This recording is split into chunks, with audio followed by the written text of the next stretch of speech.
We who make up Alianza PAIS, the ruling party of Ecuador's citizen revolution, want to congratulate Prime Minister Tsipras, SYRIZA and the Greek people on this overwhelming victory, the victory of no to austerity, the victory of no to blackmail, the victory of no to intimidation. We in Ecuador have been through many similar crises that the Greek people face today, and we know how difficult it is to fight against international bureaucracies, the IMF and other such organizations, and to convince them that austerity is not the way.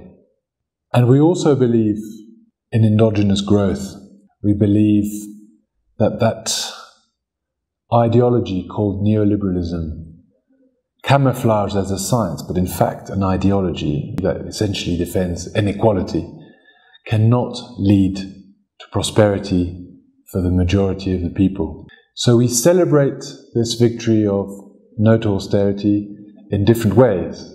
On the one hand, as a way to renegotiate this agreement with the European Commission and the IMF, but also, and in a more profound way, as a way to turning the page and understanding that the exit from the crisis is an exit from austerity.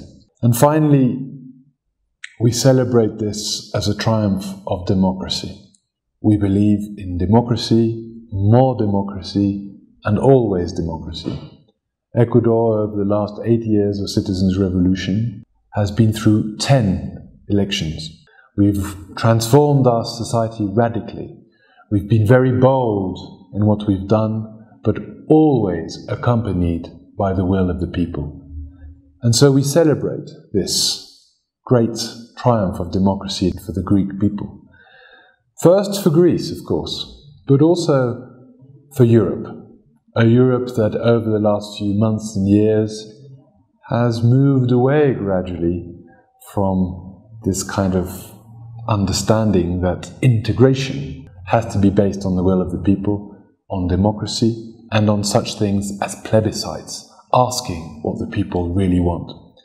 Congratulations to the Greek people for having overcome, and this is something Ecuador knows a lot about also, media propaganda, media pressure, media boycott, for having understood where its true interest lies, despite so much pressure, so much intimidation, and so much blackmail.